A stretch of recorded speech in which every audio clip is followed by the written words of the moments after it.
Hello students, हम लोग आज जो है आपका जो FT6 है इसमें फिजिक्स का सॉल्यूशन करेंगे। आई होप आपका पेपर काफ़ी अच्छा गया होगा। फिलहाल हम लोग डिस्कस करते हैं, ठीक ना। तो क्वेश्चन नंबर 1 देखिए ज़रा, इसमें क्या दिया गया। In the shown figure M1 = 10 kg, M2 6 kg, all surface are smooth, string is light, pulley is frictionless, if the system is at rest then force exerted by the incline plane on M is, ठीक ना। M is M1 पे आपको find करना है, इस पे find करना है कि कितना जो है आपका फोर्स लगेगा, ठीक ना। कोई बात नहीं, देखो ये आ गया, यहाँ पे M2 हो गया, ये एंगल कितना हो गया थीटा। और ध्यान रखना इसमें आपको पता है कि M1G मतलब क्योंकि ये 10 है तो इसका 100 कहाँ लग जाएगा नीचे, ठीक है ना। अच्छा ये थीटा दिया, अच्छा ये इसका जो है 60 कहाँ लग जाएगा हमारा, इधर लग जाएगा। अच्छा क्योंकि रेस्ट पे पूरा सिस्टम, तो रेस्ट पे होने की वजह से इधर जो T आएगा वो भी हमारा कितना आएगा 60 आ जाएगा। इधर का जो T होगा वो भी कितना आ जाएगा 60 न्यूटन। अब यहाँ पे जो हमारा ये 100 है, इसका इधर जो कंपोनेंट आएगा कितना आएगा 100 का कॉस थीटा, क्यों, क्योंकि ये थीटा होता है। और इधर जो आएगा कितना आएगा 100 का साइन थीटा। ये बात क्लियर है।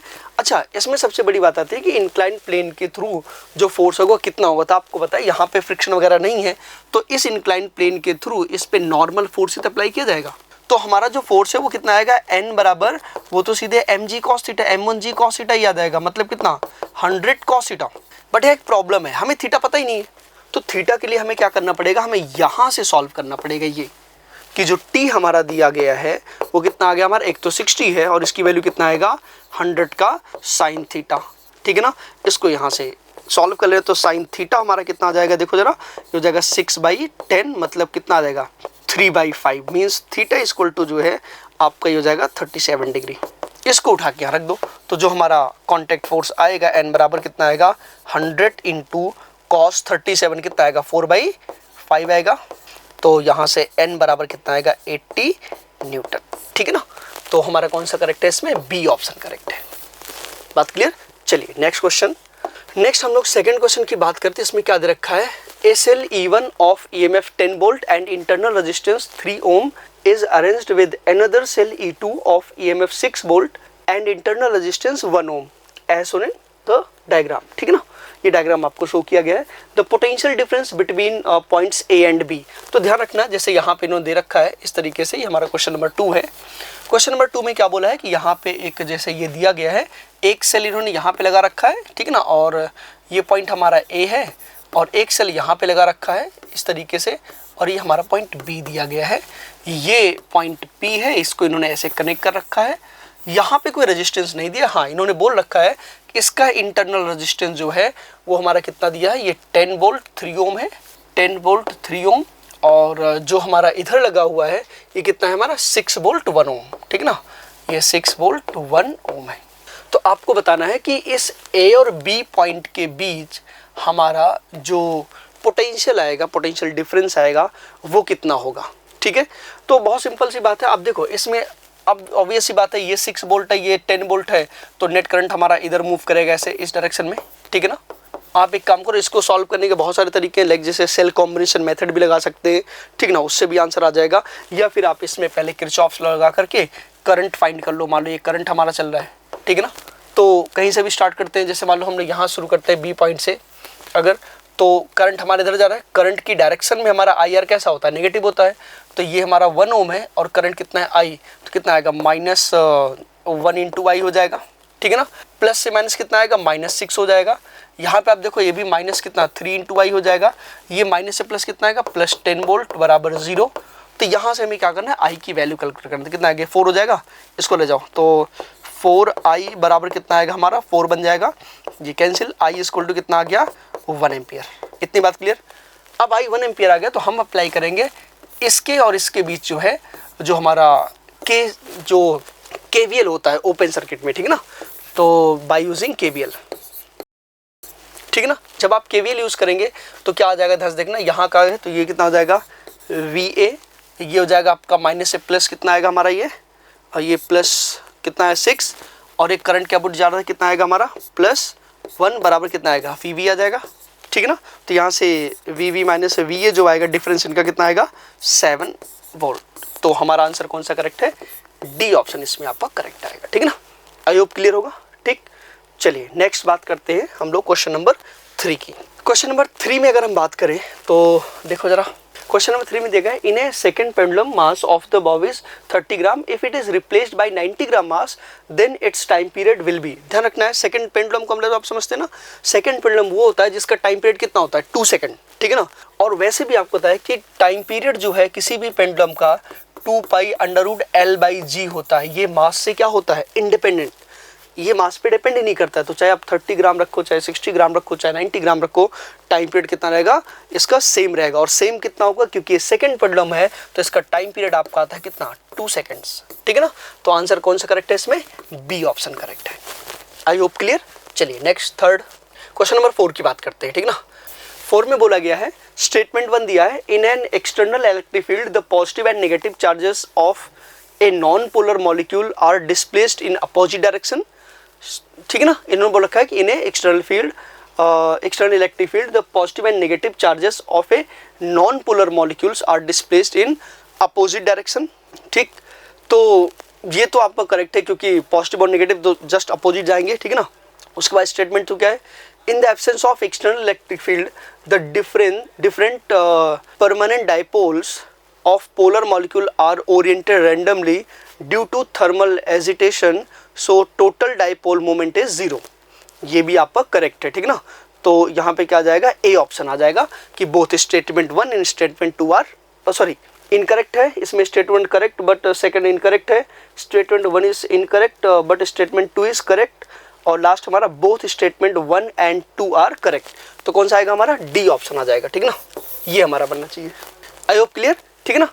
तो समझिए, देखो इसमें द एक्सटर्नल फील्ड में the positive and negative charges of a non polar molecules are displaced in opposite direction. वैसे भी आपको पता होना चाहिए कि कहीं भी जैसे मान लो कोई मटेरियल है हमारा, तो जब भी आप यहाँ पे इलेक्ट्रिक फील्ड अप्लाई करोगे, जो पोलराइजेशन होता है हमारा, उसमें क्या होगा कि इलेक्ट्रिक फील्ड पॉजिटिव हमारे चार्जेस इधर शिफ्ट हो जाएंगे और नेगेटिव के पोल्स क्या होंगे, इधर जस्ट अपोजिट शिफ्ट हो जाता है, डिस्प्लेस होते हैं, ठीक है ना। तो इस वजह से आपका फर्स्ट करेक्ट है और सेकंड में तो हमारा कौन सा आएगा, both statement 1 and statement 2 are correct. ध्यान रखना है, ये ध्यान से पढ़ लेना, क्योंकि जनरली हमारा 1 पे करेक्ट होता है बट 1 पे क्या दे इनकरेक्ट, तो ये गलती मत करना, ठीक है ना। तो 4 के क्या आएगा, डी ऑप्शन। चलिए क्वेश्चन नंबर 5, क्वेश्चन नंबर 5 देखिए जरा। 5 में क्या दिया गया, 2 वेव दिए, 2 waves are represented by equation y1 equal to, आपको y1 दिया गया कितना 4 sin 2 pi t minus x हो जाएगा, और y2 जो आपको दिया गया कितना दिया गया है इसमें 8 sin 6 पाई t माइनस 3x, ठीक है ना। आपसे बोला है I1 बाई I2 का रेशियो बता दो कितना होगा। ठीक, तो एक काम करते हैं, पहले इंटेंसिटी की वैल्यू निकालते हैं। क्या होता है इंटेंसिटी, हमारा I जो होता है, ध्यान रखना इंटेंसिटी के बहुत सारे फॉर्मूलेज आते हैं। इसमें हम लोग पढ़ेंगे जो है कि हमारा फ्रीक्वेंसी और एम्पलीट्यूड के टर्म में क्या था। वैसे इंटेंसिटी आपको होता है energy upon area into time, वहाँ से करके निकाल सकते हैं। बट जब आप इंटेंसिटी इसके टर्म निकालें कितना आएगा हमारा 2 पाई स्क्वायर रो वी। अच्छा, वी जो है हमारा, ये ध्यान रखना है, यह वेलोसिटी ऑफ वेव होता है, ठीक है ना। यहाँ पे ये हो जाएगा nu square into a square. V जो है हमारा वेलोसिटी ऑफ वेव है, न्यू जो है फ्रीक्वेंसी है, ए हमारा एम्पलीट्यूड है, और रो जो है यहाँ पे वो हमारा क्या शो कर रहा है, डेंसिटी शो कर रहा है, ठीक है ना। और 2 पाई स्क्वायर तो आपको पता ही है।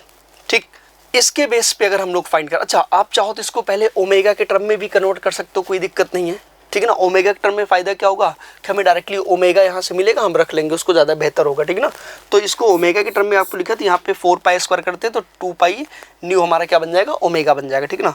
तो ये हो जाएगा आपका 1/2 rho omega square a square into we.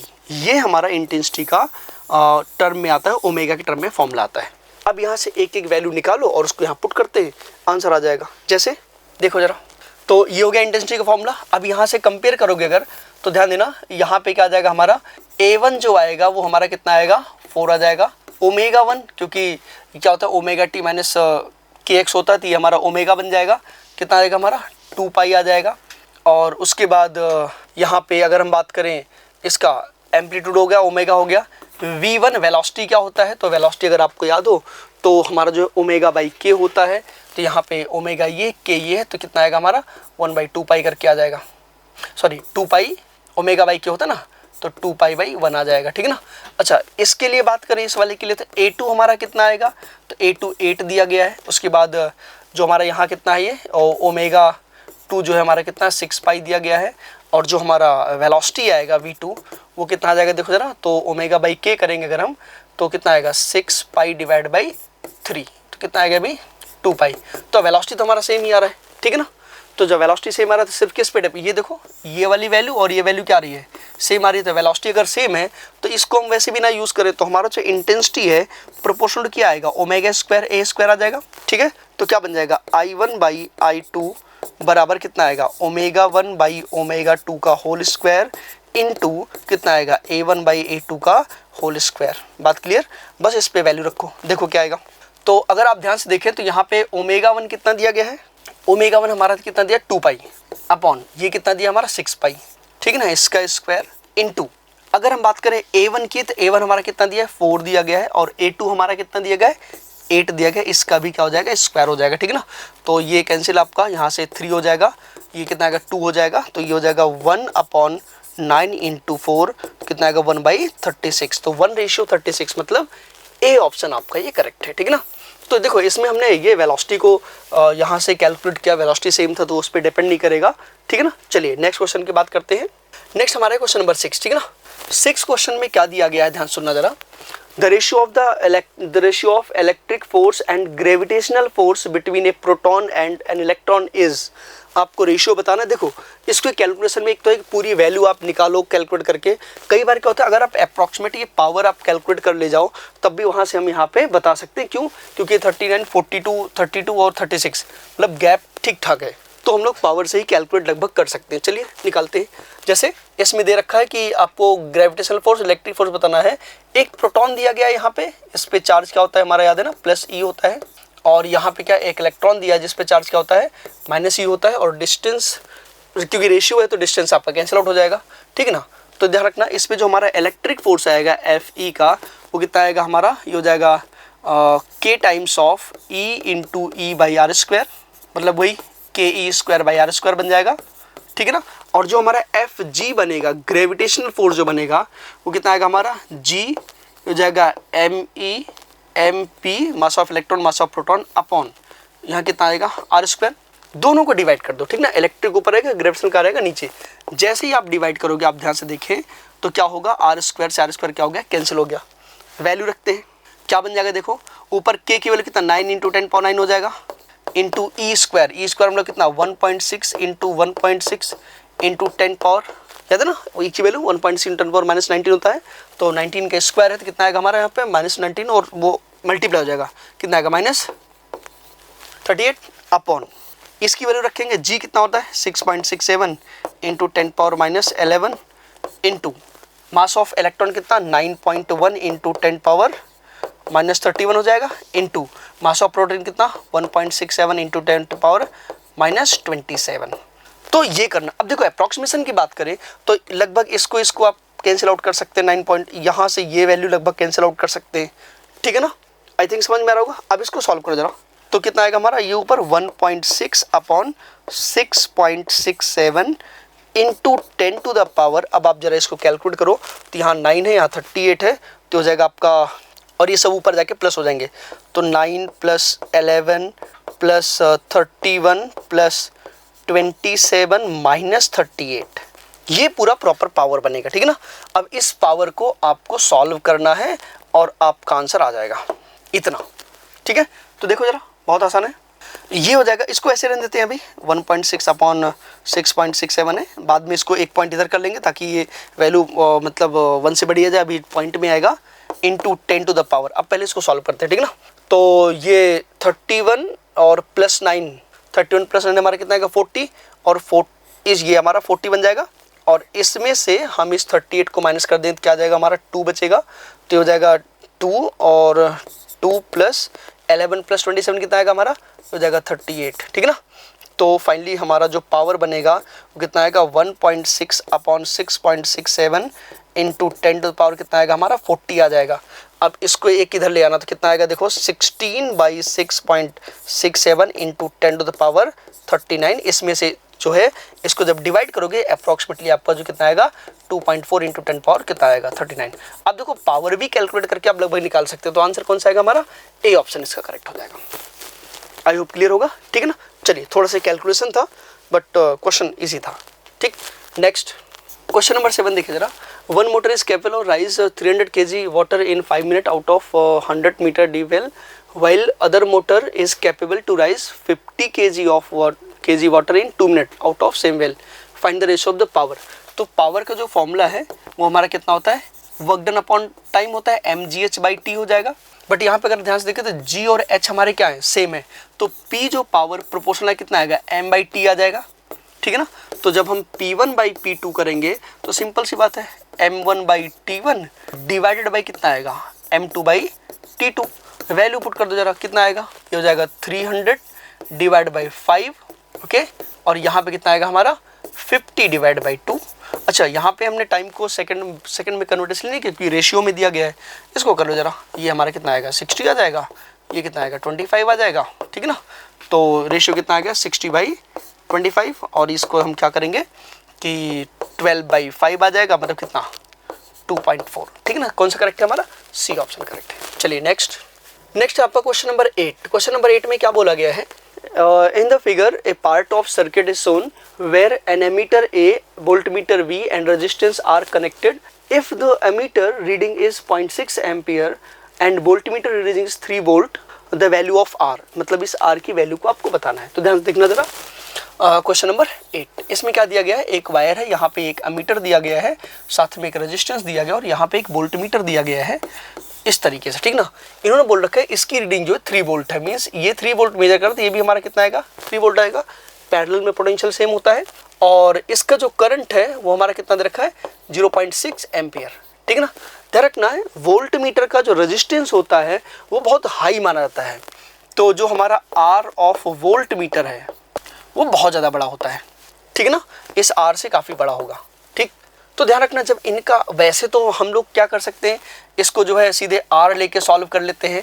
आपका जो पूरा करंट है क्योंकि बहुत ज़्यादा है तो लगभग सारा करंट हम लोग इधर मान सकते हैं, 0.6 एम्पियर इधर जाएगा, ठीक है ना। तो अगर हम इसको मान लें कि इसका लेट कर ले, इसका जो R है हमारा वो इनफाइनाइट है, आइडियल की जो बात करते हैं, तो उस केस में क्या आएगा, उसकी हम कैलकुलेशन अगर करें तो देखो जरा यहाँ से, तो ऑब्वियस सी बात है पूरा करंट इधर जाएगा 0.6 एम्पियर और पोटेंशियल कितना 3 वोल्ट, तो V = IR के अकॉर्डिंग अगर आप सॉल्व करेंगे तो यहाँ से V हमारा कितना है 3 बराबर I कितना 0.6 इंटू R कितना आएगा R हो जाएगा।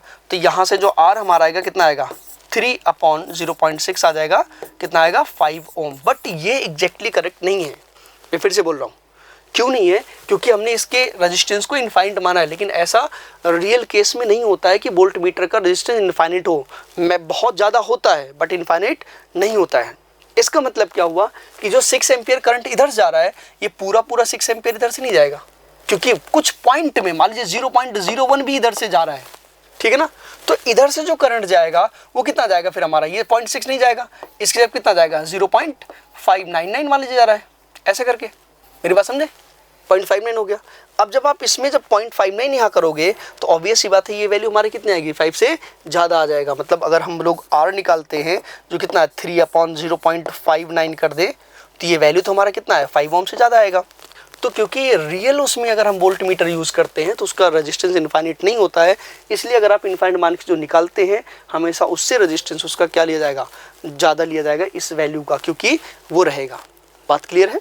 तो हमारा कौन सा करेक्ट आएगा, बी ऑप्शन इसमें करेक्ट आएगा, 8 का बी। आई थिंक क्लियर है। तो ये ध्यान रखना, जब तक प्रॉपर आइडियल ना बोला जाए तब तक एग्जैक्टली इनफाइनाइट लेके सॉल्व नहीं करना है, क्योंकि अगर ऐसे हैं equal greater than less than तो आपको ऐसे जो है थोड़ा सा सिंप्लीफाई करना पड़ेगा। आई होप क्लियर होगा। चलिए next question number 9। A car accelerates uniformly from rest up to speed 30 km/h for time t, then moves with constant speed for 2t, average speed in the journey in km/h। देखिए इसको solve करने का एक तो equation बना करके हम v निकाले, वहाँ से कर ले, एक ग्राफ से भी हम कर सकते हैं, ठीक ना। आपको पता है कि एवरेज स्पीड क्या होता है, total distance upon total time करके निकाल लेते हैं हम लोग। तो वहाँ से हम क्या करने वाले हैं, देखो जरा एक काम करो, इसका एक रफ ग्राफ बना लो। जैसे यहाँ से क्या होगा, रेस्ट से इंक्रीज हो रहा था, ऐसे बढ़ता जाएगा कहाँ तक, ये 30 तक, इसके बाद कॉन्स्टेंट स्पीड चलेगा, ये हमारा टाइम कितना है t है, और ये 2t एक्स्ट्रा चला तो यहाँ पे कितना आ जाएगा हमारा, ये 3t बन जाएगा। बात क्लियर है, ठीक ना। ये 2t है, ये t है, आपसे पूछा गया कि एवरेज बता दो, तो एवरेज क्या होता है? अगर ये वीटी ग्राफ है तो वीटी ग्राफ में अगर आप ये एरिया निकालोगे तो आपको क्या मिल जाएगा? डिस्टेंस मिल जाएगा, और टोटल टाइम तो पता है, डिवाइड कर लेना, ठीक है ना। तो जो हमारा वी एवरेज आएगा वो कितना आ जाएगा? ये पूरा एरिया, और इस पूरे एरिया में ये ट्रेपेजियम बन रहा है, half sum of parallel sides, ये कितना है? 3t प्लस 2t कितना आएगा? 5t इंटू हाइट कितना है यहाँ पे? 30 डिवाइडेड बाई यहाँ से पूरा कितना है? 3t। ये हो जाएगा कैंसिल, यहाँ से 3 से कितना आ गया? 10 आ गया, ठीक ना। तो फाइनली हमारा आंसर कितना आएगा? 25 किलोमीटर पर आवर, ठीक है। आई होप क्लियर। तो ऑप्शन कौन सा करेक्ट है? ए ऑप्शन करेक्ट है, ठीक है ना। I hope clear. Question number 10 क्या बोला गया है? A metal cube with a side length of 0.2 metre, एक क्यूब है, ठीक है ना, इस तरीके से। इसका जो साइड्स दिया गया वो कितना दिया गया है? 0.2 मीटर दिया गया है, तो मतलब सारी साइड्स 0.2 है।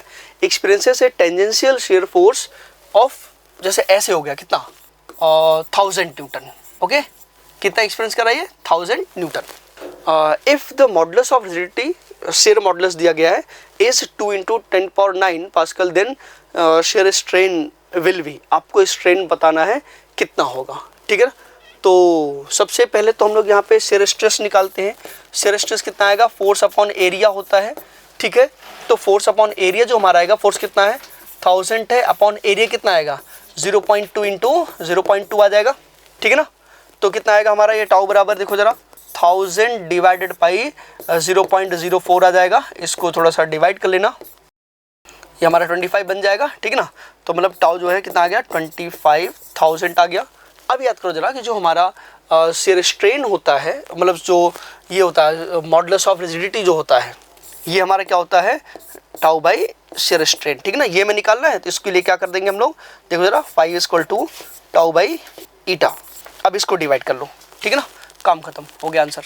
तो फाइनली जो हमारा आंसर आएगा 5 = वो कितना आएगा? ये हो जाएगा 25,000 डिवाइडेड बाई ईटा की वैल्यू आपको दी गई है कितना? 2 × 10⁹ तो फाइनली जो आपको आंसर मिलेगा वो हो जाएगा आपका 25 का जो है, इसको हम कर लेते हैं, कितना आ जाएगा?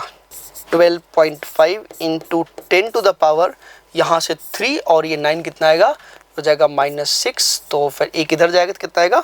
1.25 × 10⁻⁵। तो ऑप्शन कौन सा करेक्ट है? C option. चलिए नेक्स्ट क्वेश्चन 11 की बात करते हैं, और इसको देखो जरा। क्वेश्चन नंबर 11 में जो बोला गया है, क्या बोला गया देखो जरा। A ball of mass 0.5 kg is attached to a string of length 1 metre. The ball is rotated on horizontal circle path about its vertical axis. Okay, the maximum tension is that the string can bear is 450 Newton. Maximum possible value of angular velocity of the ball in radian per second. तो ध्यान रखना, सबसे पहले इसकी language को समझना है। इसमें बोला गया है कि एक जो है वर्टिकल सर्कल में इसको रोटेट किया जा रहा है, एक पार्टिकल को ऐसे, ठीक है ना, इस तरीके से। और आपको दिया गया है कि ये हमारा कितना है? 1 मीटर है। इसका जो मास दिया गया है, मास कितना दिया गया है? 0.5 kg, ठीक है ना। और इसको रोटेट कर रहे हैं। यहाँ पे इन्होंने बोल रखा है कि जो ये टेंशन हमारा यहाँ यूज़ होगा, इसकी जो मैक्सिमम वैल्यू है 450 है, मतलब इससे ज़्यादा हुआ तो ये टेंशन ये जो है आपका ब्रेक हो जाएगा। बात क्लियर है? अब देखो, अगर हम माने कि ये एंगल थीटा है तो इसमें ये एंगल भी हमारा क्या बन जाएगा? ये एंगल थीटा बन जाएगा, ठीक है ना। अब अगर ये थीटा है तो इधर जो कंपोनेंट आएगा हमारा कितना आएगा? t sin थीटा आएगा, क्योंकि इधर का पोर्शन t cos थीटा बनता है। और जब ये ऐसे घूम रहा है तो ऑब्वियस बात है t sin थीटा ही तो इसको सेंट्रीपिटल फोर्स देगा घूमने के लिए। तो t sin थीटा हमारा कितना आएगा? mr⍵²। बस यहाँ से ω² निकालना है, मतलब यही मेन आपको समझना है। इसके बाद तो हमें बस कैलकुलेशन करना है, ठीक है ना। अब बात है साइन थीटा कितना होगा, तो क्योंकि थीटा इसको मान रखा है आपने, आपको दे रखा है ये इनका 1 है, और यहाँ से आता है कि रेडियस कितना होगा? r। ये तो यहाँ पे जब आप साइन थीटा निकालोगे तो साइन थीटा कितना आ जाएगा? देखो जरा, हो जाएगा r/1 हो जाएगा, ठीक। तो और इसके अकॉर्डिंग क्या बन जाएगा हमारा? t आपको दिया कितना? 450।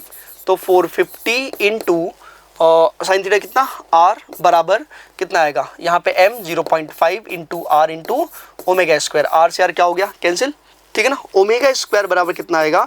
0.5 इधर है ना, तो ये हो जाएगा 900। ओमेगा कितना? 30 रेडियन पर सेकेंड। तो आंसर कौन सा है? बी ऑप्शन, ठीक है। चलिए 12 12 नंबर तो डायरेक्ट फॉर्मूला बेस है, आपको देख के समझ में आ गया होगा। इसमें क्या दिया गया है 12 नंबर में, इन्होंने बोल रखा है कि the equivalent inductance between P and Q is, ध्यान रखना है। अच्छा, टेक कंप्लीट इन कपलिंग, ठीक है, वो मतलब कपलिंग माने जाएंगे, ठीक है ना। अच्छा, यहाँ पे इन्होंने बोल रखा है P और Q के बीच में आपको बताना है। सबसे पहली बात ध्यान रखना है, Q पॉइंट हमारा इस सर्कमफेरेंस में, मतलब अगर ये Q पॉइंट है तो पूरा लाइन Q पॉइंट बनेगा। और यहाँ पे एक इंडक्टर यहाँ दिया है, एक इंडक्टर यहाँ दिया है, एक इंडक्टर यहाँ दिया है, एक इंडक्टर यहाँ दिया है, और ये हमारा जो है P पॉइंट दे रखा है। तो ध्यान रखना है, क्योंकि ये एक वायर है तो इन सब का अगर ये Q पॉइंट है तो ये भी Q पॉइंट, ये भी Q पॉइंट, ये भी Q पॉइंट, ये तो Q ही है, और इन सब का दूसरा पॉइंट P से लाई कर रहे थे, मतलब ये चारों के चारों किस में है, पैरेलल में, ठीक है ना। चारों के चारों हमारे किस में लाई कर रहे हैं, पैरेलल में। और पैरेलल में हमारा जो होता है 1/L बराबर कितना आएगा, ये 1/L1 plus 1/L2 plus 1/L3 plus 1/L4, और क्योंकि ये सब बराबर है तो सीधे कितना आएगा 4/L1 करके कर सकते हो आप, कोई दिक्कत नहीं। तो फाइनली कितना आएगा 4 अपॉन कितना 2, तो फाइनली जो है ये हमारा 2 आ जाएगा। ये 1/L है तो L कितना आएगा हमारा 1/2 हेनरी। हो गया आंसर खत्म। कौन सा करेक्ट है, बी ऑप्शन, ठीक है ना। तो डायरेक्ट फॉर्मूला बेस है। चलिए क्वेश्चन नंबर 13 की बात करते हैं। 13 में क्या बोला गया है, 13 में आपसे बोला गया two long parallel copper wire carry current 5 ampere each in the opposite direction, ठीक है ना। अच्छा, जैसे यहाँ पे एक लॉन्ग वायर है, मतलब इनफाइनाइट है, एक करंट इधर जा रहा है तो दूसरे में करंट इधर जा रहा है, ठीक ना। और दोनों में हमारा कितना है 5 एम्पियर, और यहाँ पे कितना है हमारा 5 एम्पियर है, ठीक ना। If the wire are separated by a distance 0.5 metre, मतलब ये डिस्टेंस कितना दिया है 0.5 मीटर दिया गया है, then the force between two wires on their per unit length. तो इसका तो डायरेक्ट फॉर्मूला होता है F/L, हमारा अगर याद हो कितना होता है μ0/2 पाई I1 I2 बाई R, ये तो होता है, सीधे लगा दो कोई दिक्कत नहीं है। तो कितना आएगा μ0/2 पाई कितना होता है 2 × 10⁻⁷ इंटू I1 I2 बराबर कितना आएगा 25 अपॉन R कितना है 0.5 आ जाएगा, ठीक है ना। इसको इधर ये पूरा 50 हो जाएगा, ठीक है ना। और इसको मल्टीप्लाई करने कितना आएगा हमारे 100 × 10⁻⁷, या इसको हम लिख सकते हैं कितना 10⁻⁵ न्यूटन पर मीटर। अच्छा, अट्रैक्शन या रिपल्सन, तो ध्यान रखना ये करंट इधर, तो इस पॉइंट पे मैग्नेटिक फील्ड कहाँ है, इनवर्ड है। यहाँ पे मैग्नेटिक फील्ड कैसा है, इनवर्ड। अब सोचो मैग्नेटिक फील्ड इनवर्ड, करंट इधर, तो फोर्स कहाँ लगेगा बाहर तरफ इधर।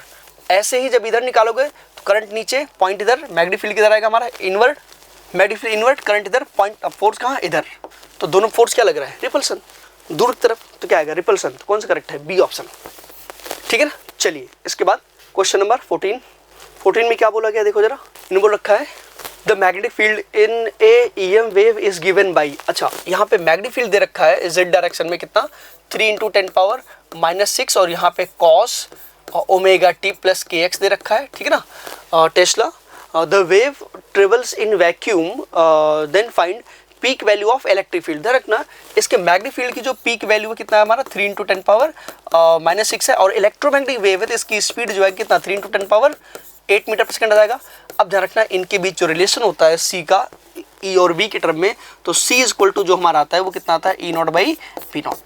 अब यहाँ से E0 निकालना है आपको, तो E0 बराबर कितना आएगा हमारा C × V0 आ जाएगा। वैल्यू रख दो C कितना 3 × 10 पावर कितना आ जाएगा 8 इंटू V0 हमारा कितना ये दिया गया 3 × 10⁻⁶, ठीक है ना। और जब इसको आप सॉल्व करेंगे कितना आएगा 9 × 10⁻2, मतलब कितना आएगा 900 वोल्ट पर मीटर। कौन सा करेक्ट है, बी ऑप्शन करेक्ट है। आई थिंक क्लियर, ठीक है ना।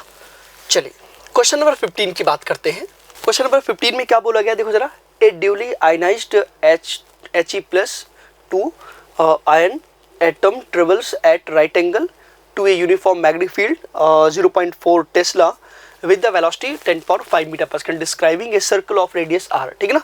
वैसे भी मैग्नेटिक फील्ड के अंदर जब कोई मतलब पार्टिकल परपेंडिकुलर चलता है तो क्या कैसे मूव करता है, सर्कुलर पाथ पे, ठीक है ना। चलिए इसके बाद a proton is travelling with same speed in same direction in same field will describe the circle of radius. मतलब दोनों का रेशियो निकालते हैं, वैल्यू फाइंड करते हैं। पहला नंबर तो रेडियस का फॉर्मूला क्या होता है, तो r क्या आएगा हमारा यहाँ पे mv/q हो जाएगा।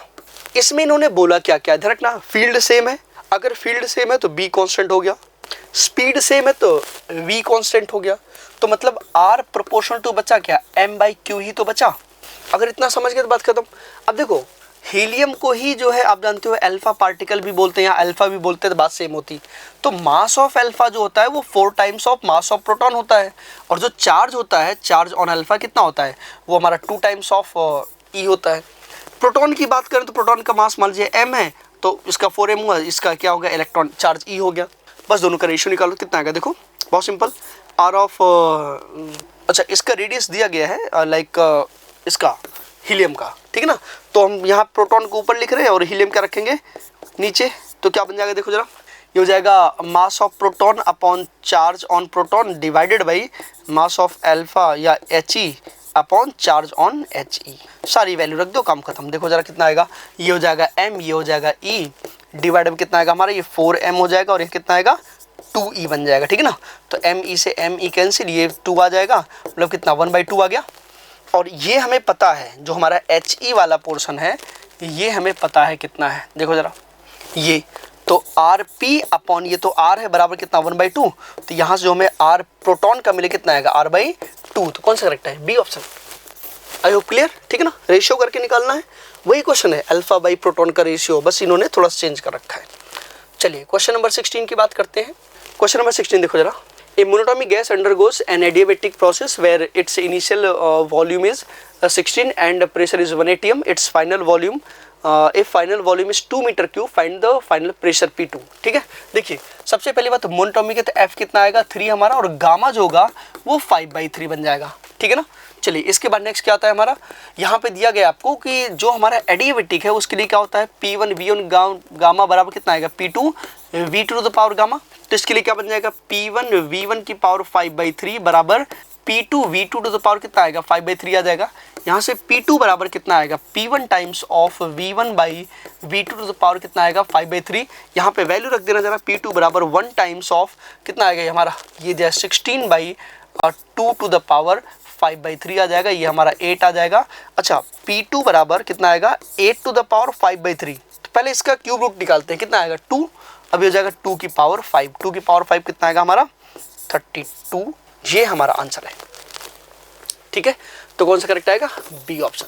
चलिए इसके बाद नेक्स्ट 17 नंबर, 17 में क्या बोला गया, a light rod of length 1 metre is pivoted at its centre, 2 masses 5 kg and 2 kg are hung from the ends as shown in figure, ठीक ना। find the initial angular acceleration of the rod assuming that it was horizontal in the beginning, ठीक है ना। चलिए कोई नहीं, देखते हैं। एक रॉड हो गया हमारा, यहाँ ये मिड में दिया गया है ऐसे, ठीक, और यहाँ पे कितना ये दिया है 2 kg का, और यहाँ पे कितना दिया गया हमारा 5 kg, ठीक। और इसके अबाउट जो है, अच्छा ये मिड में है तो यहाँ से कितना आएगा 0.5, ये भी हमारा कितना आ जाएगा 0.5, ठीक। अब आप सोच रहा जो इस पॉइंट के अबाउट इसका जो टॉर्क है वो इधर लगेगा, ठीक है ना। अच्छा इधर जो टॉर्क आएगा वो कितना आएगा, तो ये यहाँ जाएगा m2 इंटू जी कितना 9.8 इंटू mg फोर्स हो गया, इंटू ये लेंथ कितना आएगा 0.5। इसका जो टॉर्क है वो इधर लगेगा, ठीक है। इसका कितना आएगा, तो जाएगा 5 इंटू 9.8 इंटू कितना 0.5। अब ध्यान देना यहाँ पे जो समझने वाली बात है, नेट टॉर्क कितना आएगा, तो आपको पता है ये वैल्यू बड़ा है छोटा है, तो नेट टॉर्क किधर जाएगा, तो फाइनली कितना आएगा 5 इंटू 9.8 इंटू 0.5 माइनस कितना आएगा 2 इंटू 9.8 इंटू 5 आ जाएगा, ठीक। इसको माइनस करना कितना आएगा, ये 3 हो जाएगा, 3 इंटू 9.8 इंटू 0.5, ये हमारा टॉर्क आ गया, ठीक। अच्छा अल्फा निकालना है हमें एंगुलर एक्सेलरेशन, तो वहाँ से हमें टाउ बराबर आई अल्फा एक फॉर्मूला पता होता है, टाउ इक्वल टू क्या जाएगा हमारा आई इंटू अल्फा, तो यहाँ से अल्फा निकल जाएगा। ये आई कितना होगा, तो याद करो जरा, अगर आर डिस्टेंस पे कोई मास दिया है तो आई हमारा क्या होता है mr², तो इसके लिए हमारा क्या बन जाएगा m1r1² प्लस इधर कितना आएगा m2r2²। आई थिंक क्लियर हो गए, ठीक है ना। तो इसके बेस पे जब आप करोगे इसको, देखो जरा, तो क्या बन जाएगा हमारा आई बराबर m1 कितना है 2 इंटू r1 मतलब 0.5 का स्क्वायर प्लस m2 कितना 5 इंटू 0.5 का स्क्वायर, ठीक है ना। तो कितना आएगा हमारा ये 7 इंटू 0.5 का स्क्वायर। मैं डायरेक्ट रख दूँ, कैलकुलेशन लास्ट में कर लेंगे। तो यहाँ पे जब आप रखेंगे तो टॉर्क हमारा निकला है 3 into 9.8 into 0.5 is equal to I कितना है 7 इंटू 0.5 का स्क्वायर इंटू अल्फा, ठीक है ना। अब यहाँ से कैंसिल कर दो, देखो 0.5 से 1.5 कैंसिल हो जाएगा, ठीक है। अल्फा हमारा कितना आएगा देखो जरा, तो 3 इंटू 9.8 डिवाइडेड बाई 7 इंटू 0.5, 0.5 को आप कट करोगे 6 हो जाएगा, तो ये हो जाएगा 6 इंटू 9.8 डिवाइड बाई 7, ठीक है ना। तो जब इसको आप डिवाइड करोगे तो ये अप्रॉक्सीमेटली आपका जो अल्फा आएगा वो 8 पॉइंट समथिंग आएगा, ठीक है ना। तो जो हमारा आंसर आ जाएगा यहाँ पे अल्फा इक्वल टू ये 8.4 के आसपास आ जाएगा। तो हमारा कौन सा करेक्ट है ऑप्शन, सी ऑप्शन करेक्ट है 17, ठीक है। क्वेश्चन नंबर 18 की अगर बात करें, two rods A and B of identical dimension are temperature 300 degree Celsius if A is heated up to 180 degree Celsius and B is heated to 30 degree Celsius, then new length are same, ठीक है ना, then new length are same, ठीक है ना। If the ratio of the coefficient of linear expansion A and B is 4:3, then the value of T. ध्यान रखना है, अगर इनिशियल आइडेंटिकल है बाद में भी सेम आ रहा है, इसमें जो इंक्रीमेंट दोनों में हुआ, इंक्रीज इन लेंथ, वो सेम होगा। मीन्स हमारा जो डेल्टा एल ए होगा बराबर कितना आएगा, डेल्टा एल बी आ जाएगा। और डेल्टा एल क्या होता है, L alpha A delta T A बराबर कितना आएगा, L alpha B into delta T B, ठीक है ना। अच्छा, इसको अलग अलग क्यों नहीं, क्योंकि आइडेंटिकल है तो लेंथ हमारा क्या आएगा, सेम आएगा। अब ध्यान रखना, यहाँ से सारा खेल है। इसमें आपसे बोला गया है कि दोनों का ratio alpha A ratio alpha B जो है 4:3 दिया गया है। तो अगर इसको 4 लेंगे तो 3 हो जाएगा, रेशियो में आ रहा है, ठीक है ना। तो कितना आएगा, 4 टाइम्स ऑफ ये कितना आएगा हमारा डेल्टा टी की वैल्यू। ध्यान रखना, ये रेशियो से ही लिखा है हमने, डायरेक्ट लिख दिया, ठीक है ना। बात वही हो जाएगी, इसको लिखोगे तो 4/3, 3 उधर कर लेना, तो बात वही आ जाएगी, ठीक है ना। डेल्टा टी कितना आएगा हमारा, देखो तो पहले कितना 30 था, बाद में कितना गया 180, तो 180 माइनस 30 हो जाएगा बराबर ये कितना 3 टाइम्स ऑफ ये कितना आएगा हमारा, ये बाद में टी हुआ और ये कितना था, पहले कितना था 30। बस इसी को सॉल्व करना है, करो जरा। देखो इसका जो है पहले मल्टीप्लाई करो, इसको सम करो, कितना आएगा हमारा, ये 150 हो जाएगा, ठीक है, बराबर कितना 3t माइनस 90 हो जाएगा। इसको 150 इंटू 4 कितना आएगा, ये 600 और ठीक है, और इधर ही आ गया प्लस कितना 90 बराबर 3t आ जाएगा। तो यहाँ से 3t बराबर कितना आएगा 690, तो t इक्वल टू कितना आएगा, ये हो जाएगा आपका 230 डिग्री सेल्सियस, ठीक है ना। ये आपका आंसर है कौन सा, ए ऑप्शन, ठीक है। आई होप क्लियर। चलिए क्वेश्चन नंबर 19। क्वेश्चन नंबर 19 की अगर हम बात करें तो 19 में क्या आता है, a gas mixture consist of 2 moles of oxygen and 4 moles of argon at temperature T, ठीक है। टी टेम्परेचर पे दो चीज़ें हैं, एक आपका जो है ऑक्सीजन 2 मोल है और आर्गन कितना दिया 4 मोल है। Assuming the gas to be ideal and oxygen bonds to be rigid. Rigid होने का मतलब क्या है, यहाँ पे आपको वाइब्रेशन को कंसीडर नहीं करना है। The total internal energy in terms of RT, मतलब आपको टोटल इंटरनल एनर्जी फाइंड करनी है। देखिए इंटरनल एनर्जी की बात करें अगर हम जो है U, तो कितना आता है F/2 nRT आता है for n number of mole, ठीक है ना। तो अगर ऑक्सीजन के लिए बात करोगे O2 के लिए तो हमारा कितना आएगा, देखो O2 जो है हमारा क्योंकि वो डायटोमिक है तो डायटोमिक F कितना होता है 5 होता है, तो कितना आएगा हमारा ये 5/2, n कितना दिया 2 मोल इंटू RT हो जाएगा, मतलब कितना आएगा 5 RT। आई होप क्लियर। इसी तरीके से जो हमारा आर्गन का आएगा वो कितना आएगा, ये मोनोटॉमिक होता है तो हो जाएगा 3/2 into number of mole 4 into RT हो जाएगा, तो ये कितना आएगा हमारा 6 RT। तो टोटल एनर्जी जो आएगा वो दोनों का सम हो जाएगा 5 RT प्लस 6 RT। ये ज़्यादा कुछ खास नहीं है पर 11 RT आ जाएगा, ठीक है ना। अब RT के टर्म में ये आंसर कितना रहा है 11, तो हमारा आंसर कौन सा करेक्ट है, A option. I hope clear. Simple सा क्वेश्चन है KTG का। चलिए क्वेश्चन नंबर 20 की बात करेंगे हम, तो इसमें क्या दिया गया है, uniform electric field E along the x axis, the equipotential surface is plane perpendicular to the x axis। Obvious ही बात है, क्योंकि अगर इलेक्ट्रिक फील्ड जिधर भी होगा तो हमेशा ध्यान रखना जो भी प्लेन होगा इक्विपोटेंशियल वो इलेक्ट्रिक फील्ड क्या होता है, परपेंडिकुलर होता है। दूसरा plane parallel to the YZ plane. देखिए YZ जो प्लेन हमारा होता है, अगर ये x है, ये y है, ये z है, तो YZ प्लेन भी तो x के क्या है, परपेंडिकुलर ही तो है। तो बात तो वही बोली गई है, तो हमारे दोनों करेक्ट है, मीन्स सी ऑप्शन इसका आंसर बन जाएगा। आई होप क्लियर, ठीक है ना। चलिए 21 की बात करते हैं। 21 में अगर हम बात करें तो 21 में आपको क्या बोला गया है, if the source of light used in Young's double slit experiment is changed from yellow to blue, yellow से ब्लू में चेंज किया गया, ठीक है ना। Consecutive fringe lines will come closer, जो फ्रिंज लाइन्स है वो पास पास आएंगी। The central bright fringe will become dark fringe, मतलब सेंट्रल और डार्क इतना चेंज नहीं आता है, तो फिलहाल तो गलत होगा। The fringe will become brighter. देखिए जो ब्राइटर डार्कर इंटेंसिटी से होगा, तो ये भी आपका नहीं होगा। The intensity of maxima will increase, ये भी पॉसिबल नहीं है। तो ये वाला हम चेक करते हैं क्लोज आएगा या नहीं आएगा। देखिए जो पोजीशन जो हमारा होता है y बराबर, ठीक है ना, उसका हमारा क्या होता है n D lambda by d. हमारा जो nth वाली ब्राइट फ्रिंज या बनता है उसका जो पोजीशन है वो कितना होता है n D lambda by d होता है। मीन्स जो पोजीशन है वो लैम्डा पे डिपेंड करता है, y प्रोपोर्शनल क्या आ जाएगा हमारा लैम्डा। या अगर आप चाहो तो फ्रिंज विड्थ से निकालोगे तो वहाँ से भी बीटा प्रोपोर्शनल टू लैम्डा आ जाएगा, ठीक है ना।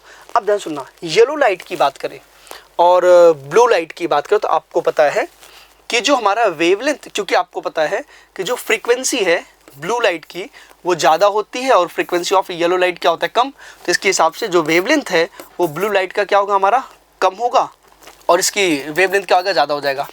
अब जिसका वेवलेंथ ज़्यादा उसका वाई क्या होगा ज़्यादा आएगा, मतलब वाई जो ब्लू में है वो कम होगा और वाई जो हमारा किस में है मतलब येलो में है वो ज़्यादा आएगा पोजीशन। और जिसमें पोजीशन पास आ जाएगी तो क्या क्लोज हो जाएंगे। क्लोज मतलब कौन सा हो गया हमारा ए ऑप्शन करेक्ट आ गया। मतलब जो फ्रिंजेस है वो पास पास आ जाएंगी तो क्या होगा consecutive fringe lines will come closure, ठीक है ना। तो ए ऑप्शन आपका करेक्ट है। चलिए इसके बाद हम लोग बात करेंगे 22 नंबर, ठीक है ना। इसमें क्या दिया गया है, an object is placed at distance 20 centimetre from the pole of a concave mirror, ठीक है। यहाँ पे कॉनकेव मिरर है, यहाँ से 20 सेंटीमीटर पे एक जो है ऑब्जेक्ट रखा गया है, यहाँ से कितने पे 20 सेंटीमीटर पे, ठीक है ना। इन्होंने बोल रखा है फोकल लेंथ आपको 10 सेंटीमीटर दिया है, तो यहाँ पे एफ जो हमारा दिया गया है वो कितना दिया है 10 सेंटीमीटर दिया गया है। The position of image form, अगर देखो इसको सॉल्व करने का तरीका तो है आप मिरर फॉर्मूला लगा दो काम हो जाएगा, बट थोड़ा सा दिमाग लगाओ जरा, इसको बिना सॉल्व किए भी आंसर आएगा। कैसे, क्योंकि फोकल लेंथ हमारा 10 है और इसका 2 टाइम्स कितना होगा 20, तो रेडियस कितना आएगा 20। मतलब कि जो हमारा ये ऑब्जेक्ट है क्योंकि कॉनकेव है तो ऑब्जेक्ट कहाँ पे रखा गया सेंटर पे, तो इमेज भी कहाँ बनेगी सेंटर पे, तो आंसर क्या आएगा -20 सेंटीमीटर। बात खत्म। कौन सा करेक्ट है, सी ऑप्शन। चलिए नेक्स्ट 23 में क्या बोला गया है, if the areal velocity of one planet is 2 times the areal velocity of other planet then find the ratio of their radii of circular motion around the sun. ठीक है, निकालते हैं हम लोग। चलिए एरियल वेलोसिटी जो होता है याद करो जरा कि rate of change of area पर सेकेंड मतलब dA/dt। तो dA/dt अगर आपको याद हो तो L/2m आता है, जहाँ पे L हमारा एंगुलर मोमेंटम होता है कितना mvr/2m, m से m कैंसिल हो गया। तो जो एरियल वेलोसिटी का फॉर्मूला है dA/dt वो कितना आएगा हमारा 1/2 v × r हो जाएगा।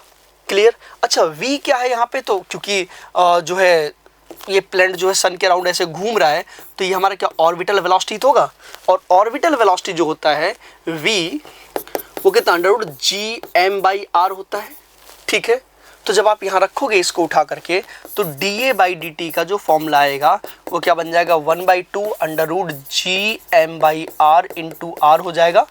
ठीक है, अभी r से आ जाएगा तो क्या होगा, अब देखो 1/2 तो कांस्टेंट है, gm भी कांस्टेंट है, तो फाइनली dA/dt जो आपको मिलने वाला है एरियल वेलोसिटी वो प्रोपोर्शनल √r आएगा। और बस यही आंसर हो गया, समझ लो एक तरीके से। देखो इतना आ गया फिर तो यूं हो जाएगा, देखो जरा। तो क्योंकि प्रोपोर्शनल टू r है तो dA/dt for 1 upon dA/dt for जो सेकंड वन है ये क्या आएगा हमारा √r1/r2 बन जाएगा।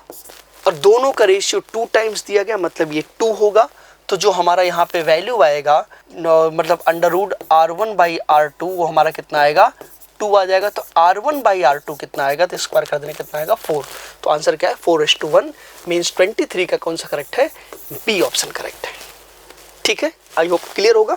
इसमें ये वैल्यू थोड़ा सा ध्यान रखना रखा गया है और ये फॉर्मूला जो होता है L/2m आपने पढ़ा होगा dA/dt ये निकल के आता है। ठीक ना, प्रूफ करते हैं हम लोग। चलिए 24 नंबर की बात करते हैं। 24 सिंपल सा क्वेश्चन है, a particle is being acted by a force by one dimension. ठीक है ना, एक आपका जो ऐसे दिया गया है यहाँ पे फोर्स वर्सेस डिस्टेंस का ग्राफ दिया। ध्यान रखना ये फोर्स वर्सेस है, एनर्जी वर्सेस नहीं है। तो यहाँ पे जो ग्राफ मारा है वो कुछ ऐसे दिया गया है, यहाँ पे खत्म है इस तरीके से, और इन्होंने कुछ पॉइंट्स रखा है। ये P पॉइंट है, ये हमारा Q पॉइंट है, ये हमारा R पॉइंट है, और यहाँ पे जहाँ फोर्स एंड हो उसके बाद ये S पॉइंट है। अब आपसे बोला है कि इसमें से मैच द कॉलम में आपको पहचानना है कौन सा क्या होगा आंसर। ठीक है ना, तो ध्यान से सुनना, बहुत सिंपल है। सबसे पहली बात, इक्विलिब्रियम हमारा वो पॉइंट होता है इक्विलिब्रियम जहाँ पे नेट फोर्स क्या होता है 0। दूसरी बात, अब ये जो हमारा नेट फोर्स 0 है उसमें स्टेबल है कि अनस्टेबल कैसे पहचानेंगे? तो अगर हमारा x जो है ये पॉजिटिव है बट f नेगेटिव हो गया, मतलब वो रिवर्स आएगा। और अगर x नेगेटिव है तो f हमारा क्या होना चाहिए? पॉजिटिव होना चाहिए, तब स्टेबल बनेगा। और इसका रिवर्स क्या होगा? अनस्टेबल। तो p पे सोचो, p पॉइंट हो गया इसके, जब मतलब x मतलब इसके इधर लेफ्ट राइट में, ठीक है ना, हम इसको 0,0 मान के चलेंगे। तो जब आप देखो इसके इधर जा रहे हैं तो हमारा फोर्स डायरेक्शन इधर हो गया, और जब हम इधर जा रहे तो फोर्स कहाँ हो गया? इधर हो गया। तो ये हमारा जो है P, ये स्टेबल इक्विलिब्रियम जैसा काम करेगा, बात समझे। और R जो होगा, देखो जरा, जब आप इधर गए तो फोर्स उसी डायरेक्शन में हो गया तो मूव कर जाएगा। आप इधर आए तो फोर्स इधर ही हो गया, तो इसका मतलब क्या हो गया? हमारा ये जो पॉइंट है ये अनस्टेबल हो गया, ठीक है ना। यहाँ पे फोर्स मैक्सिमम है तो यहाँ पे कोई इक्विलिब्रियम नहीं बनता, नो इक्विलिब्रियम। और यहाँ पे फोर्स 0 और आसपास कुछ भी नहीं है, तो ये हमारा क्या बनेगा? Neutral equilibrium. तो इसका मतलब क्या होगा? P हमारा क्या है? Stable equilibrium. जो Q है नो इक्विलिब्रियम। जो हमारा R है वो क्या बनेगा? Unstable equilibrium. और जो हमारा S है वो क्या बनेगा? Neutral equilibrium. तो देखो जरा, P का हमारा आएगा स्टेबल, मतलब L बन जाएगा। और Q का क्या होगा? नो इक्विलिब्रियम, N बन जाएगा। R का हमारा क्या होगा? अनस्टेबल इक्विलिब्रियम, M बन जाएगा। और S का क्या आ जाएगा? हमारा न्यूट्रल, K बन जाएगा। तो P का L, B का A का L हो जाएगा, B का हमारा क्या आएगा? N होगा, C का M और D का K। कौन सा करेक्ट है? C ऑप्शन, ठीक है। चलिए नेक्स्ट 25। आसान है। तो देखो, if A and B are two physical quantities having different dimensions, उनके डायमेंशन अलग अलग हैं, तो then which of the following can not be meaningful quantity. ध्यान रखना है, आपको पता होना चाहिए कि दोनों अलग अलग है तो हम कैंसिल आउट तो नहीं कर सकते। तो a plus A cube by B ये मीनिंगफुल है, क्योंकि इसका डायमेंशन है ए क्यूब बाई बी किया आपने, तो ये कैंसिल होकर आपका a का डायमेंशन बन सकता है। जैसे b का डायमेंशन a स्क्वायर के डायमेंशन के बराबर है, तो a का ही बच जाएगा, कर सकते हैं। ये भी हो सकता है, ये भी हो सकता है, बट ये पॉसिबल नहीं है, क्योंकि एक्सपोनेंट में कोई भी चीज़ अगर होता है यहाँ पे तो ये हमारा डायमेंशन लेस होता है। बट ए डायमेंशन अलग है, बी अलग है। सेम होता तो डिवाइड होकर वैल्यू आ जाती, बट यहाँ क्योंकि अलग अलग है इसलिए ये पॉसिबल नहीं है। तो आंसर कौन सा करेक्ट है? B option. इसको सॉल्व भी नहीं करना है, ठीक है। चलिए 26 नंबर की बात करें तो 26 में अगर हम देखें तो 26 में देखा है the value of net resistance of the network as shown in figure. ये तो बहुत आसान है, नॉर्मली सॉल्व कर सकते हो। देखो जरा, यहाँ पे ये है, यहाँ पे ये है, यहाँ पे एक डायोड भी लगाया गया है, और यहाँ पर एक रेजिस्टेंस है, एक डायोड जो है इसके रिवर्स में यहाँ लगाया गया ऐसे, ठीक है ना। आपको पता है कि फॉरवर्ड बाइसिंग हो तो वो काम आएगा, रिवर्स बाइसिंग वाला हमारा किसी काम का नहीं होता है, ठीक है ना। तो देखो ये 6 वोल्ट है और ये कितना है हमारा? 8 वोल्ट है माइनस में, तो मीन्स इसके कंपेरेटिवली ये हाई है, ये हाई है, क्या है हमारा? लो। मतलब ये एज ए पॉजिटिव काउंट किया, क्या होगा? ये ऐसे माइनस काउंट किया जाएगा। तो ये डायोड हमारा फॉरवर्ड बाइस में आएगा और ये हमारा क्या आएगा? रिवर्स बाइस में आएगा। तो ये हमारे काम का नहीं है, मीन्स 15 ओम और 10 ओम आपके पैरेलल में हैं, तो इनका जो इक्विवेलेंट आएगा, याद करो जरा कितना आएगा? 10 × 15 अपॉन 10 + 15 कितना? 25। वही R1 R2 upon R1 + R2 कितना आएगा? देखो जरा 6 ओम, ठीक है ना। तो कौन सा करेक्ट है? C option. क्लियर। चलिए नेक्स्ट 27 में बोला गया है। 27 में क्या बोला गया है? देखो जरा, इन्होंने बोला कि द थ्रेशोल्ड वेवलेंथ, जो हमारा थ्रेशोल्ड वेवलेंथ है वो कितना दिया है? 8000 angstrom. When light of wavelength 9000 angstrom is made to be incident on it, then the photo electrons, ध्यान रखना है, जो थ्रेशोल्ड वेवलेंथ है वो मैक्सिमम वेवलेंथ है जिसके ऊपर अगर आप इंसिडेंट करोगे वेवलेंथ हाई की तो इलेक्ट्रॉन्स एमिट नहीं करेंगे, उससे कम पे करते हैं। तो जो हमने अप्लाई किया है लाइट उसका कितना है? 9000 एंगस्ट्रॉम। ये तो ज़्यादा हो गया ना, और थ्रेशोल्ड से अगर वेवलेंथ ज़्यादा है तो वो से फोटो इलेक्ट्रॉन इमिट नहीं होते। ध्यान रखना है, थ्रेशोल्ड फ्रीक्वेंसी जो है मिनिमम होती है, बट वेवलेंथ क्या होता है? मैक्सिमम, क्योंकि फ्रीक्वेंसी और वेवलेंथ का रिलेशन क्या होता है? Inversely proportional. तो अगर ये मिनिमम है तो ये क्या आएगा हमारा? मैक्सिमम। तो इसलिए मैक्सिमम इसके ऊपर काम ही नहीं करेगा, समझे ना। यहाँ पे ये जो है हमारा इमिट नहीं करेगा, तो आंसर कौन सा करेक्ट है? Will not be emitted, A option correct है। चलिए नेक्स्ट 28 नंबर देखो जरा, ठीक है ना। 28 में बोला गया in Bohr's model of hydrogen the force on electron depends on the principal quantum number as. Okay, hydrogen में आपको बताना है कि जो फोर्स ऑन इलेक्ट्रॉन है वो किस पे डिपेंड करेगा। सबसे पहली बात है तो जो फोर्स लगता है हमारा, नॉर्मली बात करें तो वो जैसे उनके बीच इलेक्ट्रोस्टैटिक फोर्स वही लगता है हमारा, ठीक है ना। उसका हम निकाल सकते हैं, ठीक ना।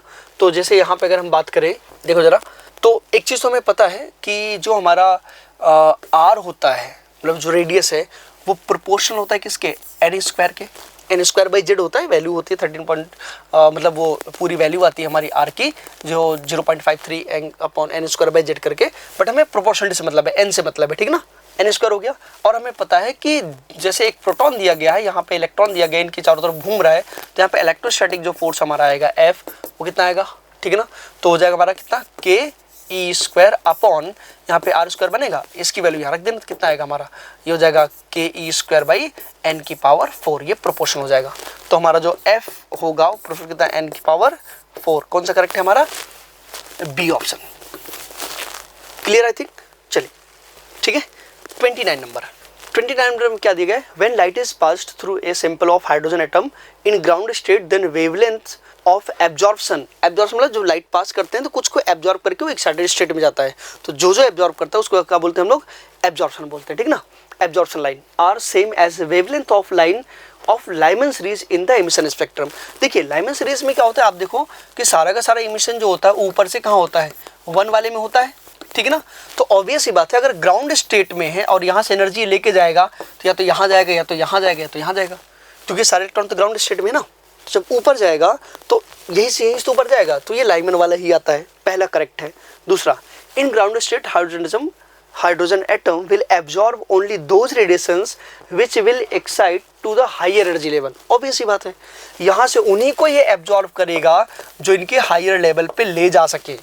मेरी बात समझे, ऐसा ना हो कि मतलब ये ऊपर जैसे मान लीजिए कि यहाँ से तक कुछ गैप है, उससे कम अगर किया तो वो एब्जॉर्ब नहीं करेगा, ठीक है ना। तो इसलिए ये भी करेक्ट है आपका, तो दोनों हमारे क्या हो गए, करेक्ट हो गए। और चूंकि यहाँ से ग्राउंड स्टेट से ऊपर जा रहा है, नेक्स्ट लेवल पे इसी वजह से जा रहा है ना, तो नेक्स्ट लेवल से जब नीचे आएगा तो हमें लाइमन सीरीज ही मिलने वाली है, तो इसका मतलब इसका करेक्ट एक्सप्लेनेशन भी ये है। तो कौन सा हमारा क्या है कि statement 1 is true, statement 2 is true and 2 is the correct explanation of 1। तो इसका क्या आएगा, 29 का ए ऑप्शन करेक्ट आएगा। ओके, एक्सप्लेनेशन क्यों करेक्ट है, क्योंकि यहाँ से जब ऊपर जा रहा है तो ऊपर से यही तो आएगा, लाइमन सीरीज ही तो मिलेगा ना, ठीक है ना, इसीलिए। क्वेश्चन नंबर 30 की बात करते हैं। In half deflection method A high resistance box is connected in series with the battery so that the deflection of the galvanometer is brought within the scale, power losses are minimized, high resistance value are easily available, none of the above। ध्यान रखना है, पहला number तो resistance बढ़ाने पे series में power minimise तो नहीं हो गए, तो पता है हाई रेजिस्टेंस इजिली अवेलेबल, ये कोई कंपलसरी चीज़ नहीं है, लो भी होते हैं। नन ऑफ द अबव, ये तो देखेंगे the deflection of the galvanometer is brought with in the scale. ध्यान रखना है, होता क्या है कि जो हमारा ये मतलब जो हाफ डिफ्लेक्शन मेथड में होता है, हम लोग क्या करते हैं, जैसे मान लीजिए कि आपने बैटरी से कनेक्ट किया तो उसमें करंट गया, ठीक ना। तो जैसे गैल्वेनोमीटर है, ऐसे गैल्वेनोमीटर में क्या होता है, ये हमारा जैसे जैसे करंट बढ़ेगा वैसे वैसे इसका डिफ्लेक्शन क्या होता है, बढ़ता जाता है, ऑब्वियस सी बात है। तो जैसे मान लीजिए डिफ्लेक्शन बहुत ज़्यादा है, रेंज से बाहर चला गया, तो ऑब्वियस सी बात है उसको करंट को कम करेंगे, उसका डिफ्लेक्शन कम होगा। और करंट कम कैसे होगा, रेजिस्टेंस को इंक्रीज करके। तो कौन सा करेक्ट है हमारा, रेजिस्टेंस, इसलिए हाई रेजिस्टेंस यूज करते हैं ताकि डिफ्लेक्शन जो है वो विद इन स्केल आए। तो 30 का कौन सा आएगा, ए ऑप्शन करेक्ट है। बात क्लियर है, ठीक। 31 की बात करते हैं। 31 में क्या बोला गया, 2 raindrops reach the earth with different terminal velocities having ratio 9:4, ठीक है ना। Then the ratio of their volume, ये तो सिंपल है, आर निकाल करके हम वॉल्यूम निकालेंगे। जैसे इन्होंने बोला है कि जो हमारा v1/v2 है, टर्मिनल वेलोसिटी कितना है हमारा 9:4 है, ठीक है ना। आपको बताना है वॉल्यूम का रेशियो, कोई बात नहीं। टर्मिनल वेलोसिटी का फॉर्मूला जनरली अगर बात करें हमारा कितना होता है, तो 2/9, ये आ जाएगा हमारा कितना, r² into rho minus sigma, इस टाइप से आता है अपॉन ईटा करके, ठीक ना। अच्छा, ये सब वैल्यूज हमारे लिए काम की नहीं, हमारे लिए ये रेडियस वाला पोर्शन है। तो जो टर्मिनल वेलोसिटी का है वो कितना आएगा, r² हो जाएगा। आई होप क्लियर है। यहाँ से हम r निकालेंगे तो r जो आएगा वो प्रोपोर्शनल कितना आएगा हमारा, √v आ जाएगा। तो इसका मतलब क्या आएगा हमारा कि r1/r2 जो है वो √ कितना आएगा, v1/√v2 आ जाएगा। तो कितना आ जाएगा, ये 9/4 बराबर कितना आएगा, 3/2 आ जाएगा। अब हमें वॉल्यूम निकालना है, तो वॉल्यूम निकालने का मतलब आप समझ गए ना, बस रेडियस का क्यूब कर देना है, क्योंकि जो हमारे रेन ड्रॉप्स है वो तो वर्टिकल होंगी ना। तो वॉल्यूम 1 अपॉन वॉल्यूम 2 जब आप निकालोगे तो कितना आएगा, 4/3 पाई r³ अपॉन 4/3 पाई r2³ ये तो हमारा कैंसिल हो गया, तो R1 अपॉन R2 का होल क्यूब कितना आएगा, 3/2 का होल क्यूब कितना आएगा, 27/8। तो कौन सा करेक्ट है, डी ऑप्शन आपका से करेक्ट है। ओके, चलिए नेक्स्ट 32 में अगर हम बात करें तो ये भी सिंपल सा क्वेश्चन है। Two resistance R1 equal to 10 ±1% ohm and R equal to 15 ±3% ohm are connected in parallel combination, maximum percentage error in equivalent resistance. ध्यान रखना क्योंकि पैरेलल में है तो R इक्विवेलेंट का जो फॉर्मूला है वो कितना आएगा हमारा 1/R1 प्लस, अच्छा यहाँ R बोला है तो 1/R लिख लेते हैं, R2 जनरली होता है बट R लिखा है तो कोई बात नहीं, हम R लिख लेते हैं। ध्यान रखना है इसमें परसेंटेज एरर निकालना है। देखो ऐसे केसेस में एरर निकालो तो partial differentiation method generally use कर सकते हो। जैसे इसको जब आप करोगे तो फाइनली ये हमारा आता है जो आएगा यहाँ पे delta R equivalent upon R equivalent square बराबर कितना आएगा, delta R1 upon R1 square plus delta R upon R square. ठीक है ना, इसको 100 से मल्टीप्लाई करो तो क्या आएगा, percent of R equivalent upon R equivalent बराबर कितना आएगा, percent of R1 upon R1 plus percent of R upon R। ठीक है ना, ये परसेंटेज है, उसकी वैल्यूज है। अच्छा R इक्विवेलेंट कितना होगा तो वो हम पहले इन दोनों का निकाल लेते हैं, कितना 10 और 15 है, तो यहाँ से जो R इक्विवेलेंट हमारा आएगा ये कितना आएगा, 10 × 15 अपॉन 25 हो जाएगा, ये कितना आएगा हमारा 6 आ जाएगा। तो रखे, चलिए देखिए हमें ये निकालना है, ये पता है, रखो जरा क्या आएगा देखो। अच्छा ये कैसे है, ध्यान रखना ये पार्शियल डिफरेंशिएशन या मेथड से करके पूरा है, डिफरेंशिएशन वाले मेथड से करके एक बार करोगे फिर जो हमारा डी होता है उसको ऐसे मतलब एरर के फॉर्म में कन्वर्ट करके कर सकते हैं। ठीक है ना, चलिए इसको निकालना है हमें, percent of R upon R equivalent कितना है हमारा 6 बराबर ये हमारा 1 का कितना है परसेंटेज 1 अपॉन ये कितना है 10 प्लस ये कितना दिया हमारा 3/15। ठीक है ना, इसका सॉल्व करो जरा, परसेंट ऑफ R बराबर ये 6 हो जाएगा और यहाँ कितना आएगा हमारा ये 5 + 10 15, ये 10 LCM चला जाएगा तो ये 1 + 2 आ जाएगा। ठीक है ना, तो फाइनली हमारा ये कितना बन जाएगा 3/10, ये हो जाएगा 18/10 आ जाएगा। ठीक है, तो 18/10 का मतलब होगा कितना 1.8, तो परसेंट ऑफ R हमारा कितना आ गया 1.8%। तो आंसर कितना है हमारा C option. I hope clear. ठीक है ना, चलिए 33 की बात करते हैं। 33 ध्यान से देखना, ये भी एक सैम्पल क्वेश्चन है जो कि अच्छा है समझने के लिए। जैसे उन्होंने एक पुली लगाया, यहाँ पे एक स्प्रिंग लगा दिया इस तरीके से और यहाँ पे जो है एक मास M1 लगा दिया और यहाँ पे एक मास क्या लगा दिया M2 लगा दिया और यहाँ पे जो है एक हमने स्ट्रिंग लगा करके इस तरीके से कनेक्ट करते हैं। ठीक ना, ये स्प्रिंग का स्प्रिंग कांस्टेंट K है, ये M1 है। अब ध्यान रखना क्योंकि ये पूरा सिस्टम रेस्ट पे है तो रेस्ट पे तो ऑब्वियस सी बात है सारे बैलेंस होंगे। इधर जो हमारा लग रहा हो कितना लगेगा हमारा M1G लगेगा और इधर क्या लगेगा T, तो यहाँ का जो T आएगा वो कितना आएगा हमारा M1G के बराबर आ जाएगा। अच्छा ये T इधर तो यहाँ पे T इधर, यहाँ पे T इधर, तो इस पे जो लगेगा वो कितना लग जाएगा हमारा 2T लग जाएगा। ठीक है ना, आपसे बोला है कि इसमें एनर्जी स्प्रिंग में कितना है, तो अगर इलोंगेशन मिल जाएगा तो हाफ kx² लगा देंगे, हमारा एनर्जी आ जाएगा। तो कुल मिलाकर के ये है कि इस पे जो फोर्स लग रहा है किस पे, स्प्रिंग पे, तो स्प्रिंग फोर्स F कितना आएगा हमारा 2T आ जाएगा और T की वैल्यू कितना है mg, तो F बराबर कितना आएगा हमारा, ये हो जाएगा 2m1g आ जाएगा और F हमारा क्या होता है kx, तो kx बराबर कितना आएगा 2m1g आ गया, तो यहाँ से x कितना आ जाएगा 2m1g/k। ठीक है ना, x मिल गया। अब इस x को जो है हम क्या करेंगे हाफ kx निकाल करके आपका आंसर आ जाएगा एनर्जी का, हो गया काम खत्म। देखो जरा इधर करते रहे तो जो हमारा एनर्जी आएगा E बराबर हाफ k × x², इसका स्क्वायर कितना आएगा देखो 4m1g² अपॉन k², एक k से k कैंसिल, तो E बराबर कितना आएगा 2m1g का होल स्क्वायर/k। तो कौन सा करेक्ट है हमारा, ए ऑप्शन करेक्ट है। आई होप क्लियर। ठीक है ना, सिंपल सा। चलिए नेक्स्ट 34 की बात करते हैं। ठीक है ना, 34 में क्या बोला गया है, gravitational potential difference between a point on surface of a planet and another point 10 metre above is 4 joule per kg. Consider gravitational field to be uniform. How much work is done by external agent to move a mass of 2 kg from surface to a point 5 meter above the surface slowly. ठीक है ना, कोई दिक्कत नहीं। मान लो जैसे एक planet है, ये इसका सरफेस है यहाँ पे और इसके यहाँ से यहाँ तक जो पोटेंशियल डिफरेंस है वो कितना दिया गया है हमें, ये 4 दिया गया है जूल पर kg। ठीक है ना। ध्यान रखना पोटेंशियल जो होता है वो पॉइंट की प्रॉपर्टी होती है। तो अगर ये पूरा का पूरा 10 है, कितना दिया गया ना 10 मीटर, तो 10 मीटर का अगर हमारा 4 जूल है तो इसके मिड पॉइंट यहाँ तक 5 मीटर पे कितना आएगा, तो इसका आधा कितना आएगा 2 जूल पर केजी आ जाएगा। अब सोचो एक मास को यहाँ से यहाँ तक ले जाना है और आपको वर्क डन बताना है, ठीक है ना। तो पोटेंशियल आपको दिया, तो जो वर्क डन होता है वो m इंटू वी हो जाएगा, डेल्टा वी हो जाएगा। और ये W बराबर m कितना है 2 इंटू डेल्टा वी, मतलब पोटेंशियल डिफरेंस कितना हमारा दिया है यहाँ पे 5 पे 2 जूल, 5 मीटर पे कितना दिया है 2 जूल के बराबर, तो रख दो कितना आएगा हमारा 4 जूल। ये आंसर आ गया।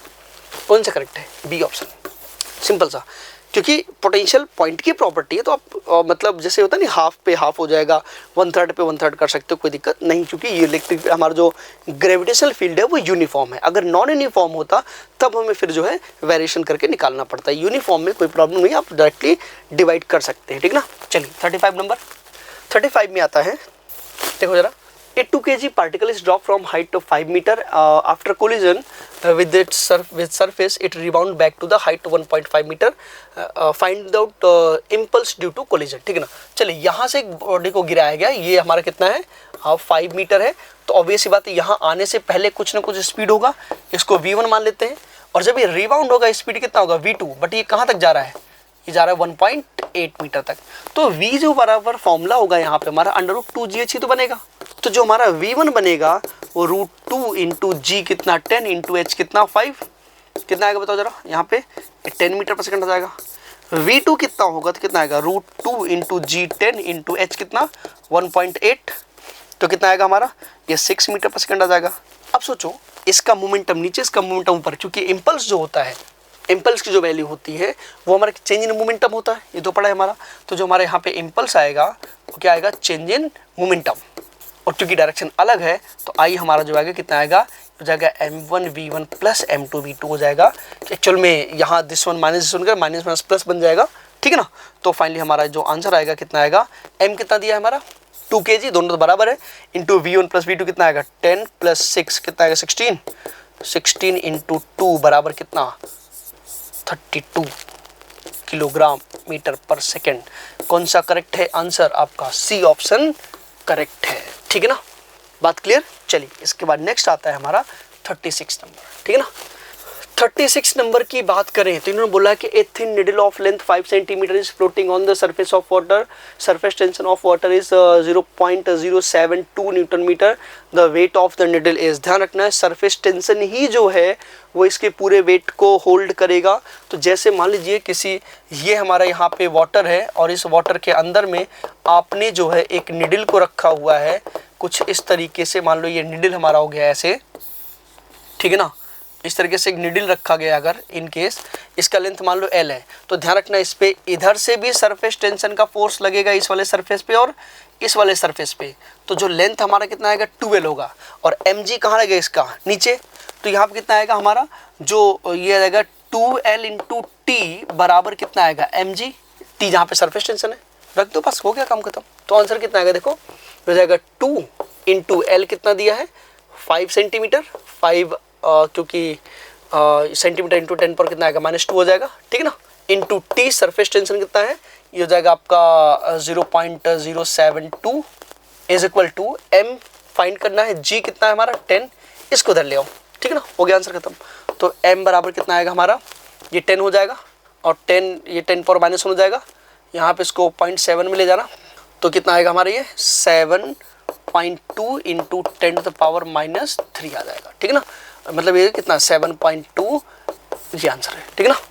कौन सा करेक्ट है हमारा, बी ऑप्शन, ठीक है। चलिए नेक्स्ट 37 की बात करें, बहुत आसान है। इन्होंने क्या बोला है कि ऐसे इस तरह क्रॉस सेक्शन दे रखा है, यहाँ पे इधर से करंट जा रहा है आई और यहाँ से करंट बाहर जा रहा है, ठीक है ना, सेम करंट जा रहा है, बट यहाँ का एरिया छोटा है, यहाँ का एरिया क्या है बड़ा दिया गया है, ठीक ना। आपसे बोला जाए इसमें बता दे रहा हूँ, तो ध्यान रखना है सबसे पहले तो जो हमारा करंट डेंसिटी होता है कितना I/A होता है, तो ऑब्वियसली यहाँ के एरिया छोटा डेंसिटी का बड़ा हो जाएगा, मतलब J1 जो है वो बड़ा कितना से J2 से, तो पहले तो गलत दिया गया है, ठीक ना। अब इलेक्ट्रिक फील्ड और VD की बात करें, ये दो तो हमारे गलत हो गए, इन दोनों की बात करते हैं, ठीक ना। तो अब देखो J बराबर जो फॉर्मूला होता है तो क्या हो गया NEVD होता है, ऑब्वियस बात है। n नंबर ऑफ इलेक्ट्रॉन वो तो फिक्स है, e इलेक्ट्रॉन का चार्ज वो तो फिक्स है, ठीक है ना। अब जो हमारा Vd है वो J पे डिपेंड कर रहा है, तो अगर हमारा ये फॉलो हो रहा है मतलब क्या होगा, V1 जो है वो बड़ा होगा कितना, V2 क्या होगा, छोटा होगा। तो Vd1 हमारा बड़ा होगा, Vd2 क्या होगा, छोटा। तो सी ऑप्शन इसका करेक्ट हो गया। बात क्लियर है, हो गया आंसर। चलिए नेक्स्ट हम बात करें 38। तो 38 में क्या बोलेगा, if torque acting upon A system is zero, किसी सिस्टम पे अगर नेट टॉर्क क्या लग रहा है, जीरो, तो याद करो जरा एंगुलर मोमेंटम कंजर्वेशन पढ़ा होगा आपने। जैसे मोमेंटम कंजर्वेशन ना, फोर्स जीरो तो मतलब क्या होता है, मोमेंटम कंजर्वेशन कंजर्व होता है। वैसे ही अगर किसी बॉडी पे नेट टॉर्क जीरो है तो क्या आता है, एंगुलर मोमेंटम कंजर्वेशन। तो सीधे आ रहेगा आपका quantity remains constant, angular momentum conservation. तो 38 का क्या आएगा, सी आ जाएगा, ठीक है ना। चलिए 39 की बात करें हम। The principle of superposition in electrostatic state. ध्यान रखना, प्रिंसिपल ऑफ सुपरपोजिशन क्या है, इसमें दो पार्ट बताए जाते हैं। पहला पार्ट बताते हैं कि अगर मल्टीपल चार्जेस रखे गए हैं तो किन्हीं दो चार्जेस के बीच लगने वाला फोर्स थर्ड वाले से अफेक्टेड नहीं होता है। लाइक फॉर एग्जांपल ये हम 39 की बात करें, ठीक ना। जैसे मान लीजिए यहाँ पे हमारा Q1 है, यहाँ पे Q2 है, तो इसकी वजह से यहाँ पे फोर्स लग रहा है। तो अगर यहाँ Q3 भी आ गया तो इनके बीच के फोर्स से कोई फर्क नहीं पड़ता है। नेट पे पड़ेगा, नेट की बात नहीं करें, ये हो गया। दूसरा, अगर इस पे नेट इलेक्ट्रिक फील्ड या इलेक्ट्रिक फोर्स निकालना हो तो इन सब का क्या होता है, ये वेक्टर सम। अब इसमें से काउंट कर लो, force due to multiple charges cancel each other, ये गलत है। Electric field due to multiple charges zero, गलत है। Net force on a charge is the vector sum of forces on it due to the individual charges, ये आपका correct है। तो 39 का भी क्या आएगा, सी आ जाएगा। आई होप क्लियर। चलिए नेक्स्ट 40 नंबर में क्या बोला गया, ध्यान सुनना जरा। इन्होंने बोल रखा है कि A 110 volt DC heater is used on an AC source such that the heater produces the same as it produces heat produces same as it produces when connected to 110 DC, ठीक है ना। आपको बताना है कि same time interval what would be the RMS value of the alternating voltage. ध्यान रखना, जो हमारा RMS का कॉन्सेप्ट है वो यही है कि DC की वो वैल्यू जिस पे वो सेम हीट प्रोड्यूस करता हो AC के साथ, उस वैल्यू को हम लोग क्या बोलते हैं, RMS वैल्यू बोलते हैं। तो अगर 110 के साथ सेम हीट AC वाला प्रोड्यूस कर रहा है सेम टाइम इंटरवल में, तो जो ये वैल्यू है तो RMS वैल्यू है, ठीक है ना। तो इसका हमारा जो VRMS आएगा वो कितना आएगा, 110 वोल्ट। कोई प्रॉब्लम नहीं, कौन सा करेक्ट है, ए ऑप्शन, ठीक है। चलिए 41 की बात करते हैं। 41 क्वेश्चन ये भी आसान सा है, देखो जरा क्या बोला गया है। 0.5 metre wire placed horizontally carry current 10 ampere from east to west in magnetic field, ठीक ना। 0.1 टेस्ला डायरेक्टेड वर्टिकली डाउनवर्ड, ठीक है, डाउन साइड में है। The magnitude of the direction of the force on wire. सबसे पहले हम लोग नॉर्थ साउथ को यहाँ बना लेते हैं। ये नॉर्थ हो गया, ये साउथ हो गया, ये ईस्ट हो गया, और ये क्या बन जाएगा हमारा, वेस्ट हो जाएगा। और अप एंड डाउन हम लोग ऐसे बनाएंगे, तो यहाँ पे इनवर्ड मतलब डाउन साइड हो गया, और डॉट क्या होगा, अपवर्ड हो जाएगा। इन्होंने बोला कि मैग्नेटिक फील्ड डाउनवर्ड है, मतलब यहाँ पे क्रॉस में, यहाँ पे मैग्नेटिक फील्ड है। और जो हमारा वायर है वो ईस्ट टू वेस्ट, मतलब अगर ये वायर है हमारा, करंट इधर जा रहा है, ठीक है ना। तो आपको बताना है कि फोर्स कितना होगा। सबसे पहले वैल्यू निकालते हैं। F बराबर क्या होता है हमारा, यहाँ पे I B इंटू L होता है। I कितना दिया गया है, जल्दी बोलो, 10 एम्पियर। B कितना है, 0.1 टेस्ला इंटू L। लेंथ कितना दिया, 0.5, ठीक है ना।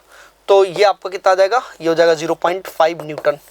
किधर लग रहा है, तो देखो करंट इधर है, मैग्नेटिक फील्ड कहाँ है, इनवर्ड, तो फोर्स कहाँ लगेगा, नीचे, मतलब इस साइड में, और इधर क्या है, साउथ, तो ये क्या हो जाएगा हमारा, साउथ। तो आंसर कौन सा करेक्ट है, ए ऑप्शन, ठीक है ना। चलिए नेक्स्ट 42 की बात करते हैं। 42 में क्या बोला गया है, ध्यान सुनना, बस कंप्लीट हो जाएगा अभी। 42 में बोला गया है the planes faces of two identical plano convex lens. अब जैसे एक ये दिया गया है, एक ये दिया गया है, ठीक है ना। इनको जो है, अच्छा इसका फोकल लेंथ 40 है, इसका भी फोकल लेंथ कितना है हमारा, 40 है, और इनको जो है ज्वाइन करके एक लेंस बना दिया गया इस तरीके से, ठीक। तो आपको पता है कि 1/f बराबर क्या आता है हमारा, 1/f1 प्लस 1/f2 होता है। डायरेक्टली ऐड किया गया तो क्या प्रॉब्लम है, 1/f बराबर कितना आएगा, 1/40 प्लस 1/40 कितना आ जाएगा हमारा, अच्छा प्लस माइनस कोई दिक्कत नहीं, ठीक है ना, वो मत इतना नहीं है। अब इन्होंने क्या बोल रखा है, ठीक, तो इसको निकाला जरा, कितना आएगा हमारे 2/40 मतलब कितना आएगा 1/20। तो हमारा जो फोकस आ गया कितना आएगा बताओ जल्दी से, 20 सेंटीमीटर। बात क्लियर, कंबाइन का। अब आगे देखो, the distance from the lens at which the object must be placed to obtain the real inverted image with magnification -1। Means same size का बनना चाहिए। और सेम साइज का बनने के लिए याद करो जरा, लेंस में अगर हम ऑब्जेक्ट को 2f पे रखते हैं तो इमेज भी हमारी कहाँ बनती है, 2f पे बनती है। सेम हाइट की रहेगी, सेम साइज का रहेगा।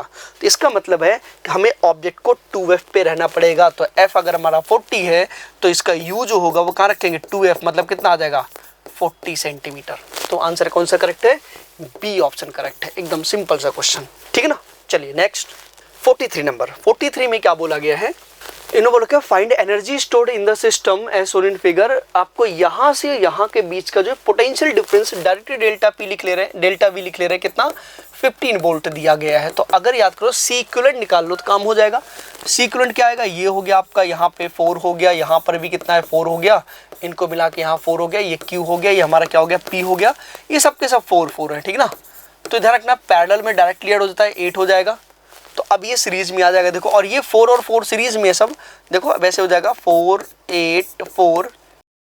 तो ये 4 और 4 कितना आ जाएगा सीरीज में, 2 हो जाएगा, क्योंकि 1/4 1/4 2/4 2 आ जाएगा। और फाइनली हमें क्या बचा, ये 2 हो गया, ये हमारा कितना आ गया 8 आ गया। इसका सॉल्व करना, तो इसका जो सी इक्विवेलेंट आएगा हमारा कितना आ जाएगा, देखो 2 × 8 अपॉन कितना 2 + 8 आएगा, कितना आएगा 1.6 आ जाएगा, ठीक है ना।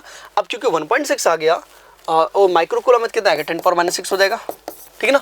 तो हमारा जो एनर्जी स्टोर्ड आएगा कितना आएगा, half C equivalent to V square.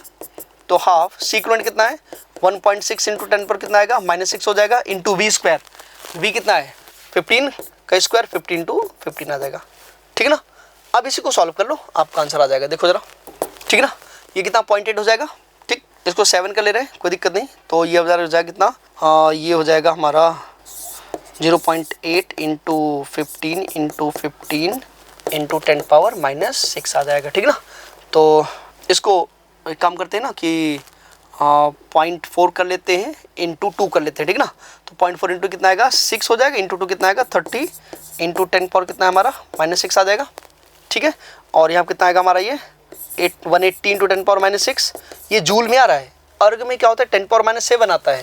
तो जब इसको अर्ग में कन्वर्ट करो कितना आएगा हमारा, देखो इसको लिख सकते हैं 1800 × 10⁻7 जूल। तो ये हमारा अर्ग बन जाएगा, तो कितना आएगा 1800 अर्ग। तो कौन सा करेक्ट है, बी ऑप्शन। चलिए नेक्स्ट 44 की बात करें तो 44 में आपको क्या दिया गया है, for diamagnetic material the value of relative permeability. ध्यान रखना रिलेटिव परमेबिलिटी जो होता है वो, क्योंकि ये शो करता है कितना मैग्नेटाइज हो रहा है। आपको पता है कि जो डायमैग्नेटिक मटेरियल है वो बहुत कम मैग्नेटाइज होता है, ठीक ना, फिबली मैग्नेटाइज होता है। तो इसका मतलब क्या हो गया, इसका जो म्यू आर होगा वो हमारा क्या होगा 1 से छोटा और 0 से बड़ा होगा। ध्यान रखना नेगेटिव इसको मत कर देना, क्योंकि म्यू आर जो है वो कभी नेगेटिव नहीं होता है, वो हमारा ससेप्टिबिलिटी होता है जो कि नेचर को शो करता है। और ये हमारा कितना मैग्नेटाइज होगा, कितना वैल्यू रहेगा उसके रिस्पेक्ट में, ठीक है ना। तो इसलिए जो है आपका ये आएगा। तो कौन सा करेक्ट है इसमें, सी ऑप्शन करेक्ट है, ठीक है ना। चलिए इसके बाद 45 की बात करते हैं। 45 में क्या देगा, when an object is at distance u1 and u2 from lens real image and virtual images are formed respectively having the same magnification the focal length of the lens is, ठीक है ना। आपसे बोला है कि फोकल लेंथ क्या होगा, ठीक। तो हम लोग फाइंड करते हैं, कोई दिक्कत नहीं इसमें। तो इन्होंने बोला है कि मैग्निफिकेशन सेम है, तो एक में हमारा रियल बनेगा, एक में वर्चुअल बनेगा। और आपसे फोकल लेंथ पूछा गया, तो देखो m का फॉर्मूला एक हमारा होता है, याद करो जरा, f अपॉन जो होता है हमारा f + u होता है लेंस के केस में, ठीक है ना। तो जब हम रियल वाला बात करेंगे, रियल मैग्निफिकेशन बात करेंगे, तो आपको पता है ऑब्वियस ही बात है, यहाँ पे हमारा मैग्निफिकेशन कितना आता है, नेगेटिव में आता है, ठीक है। तो इसमें रख देना जरा, तो हमारा कितना आएगा -f अपॉन f - u। अच्छा ये u को माइनस में रखा गया है, हमें u1 पता है, रख दिया हमने। अच्छा जो हमारा वर्चुअल वाला बनेगा उसमें क्या बन जाएगा, वो हमारा मैग्निफिकेशन प्लस में होता है, तो कितना आएगा f अपॉन f, ये u तो माइनस में ही रहेगा, ये दोनों बराबर है, बराबर कर दो, क्योंकि सेम टू सेम मैग्निफिकेशन बोला गया है ना, तो बराबर कर दो जरा, क्या बन जाएगा देखो, ये कितना आएगा f अपॉन f - u1 बराबर कितना आएगा f upon f - u2, but यहाँ माइनस रहेगा, ये आपका कैंसिल हो गया, इसको इधर ले आना। तो -f + u2 बराबर कितना आएगा f - u1 आ जाएगा, ठीक है। इसको इधर ले, इसको इधर ले आओ, तो कितना आएगा u1 + u2 बराबर कितना आएगा 2f। तो यहाँ से f कितना आएगा u1 + u2/2। तो इस तरीके से आप सॉल्व कर सकते हैं। m की वैल्यू लिखो, देखो ना रियल वाले में नेगेटिव होता है और ये वर्चुअल में क्या होता है पॉजिटिव होता है। तो इसलिए यहाँ पे माइनस नहीं लगाया। और ये u नेगेटिव तो लेना ही लेना है, क्योंकि u तो हमेशा इंसिडेंट वहीं जा रहा है, तो उसके अपोजिट मेजर करेंगे। ठीक है, तो आई होप आपका पेपर बहुत अच्छा होगा। फिलहाल इतना ही। थैंक यू, जय हिंद।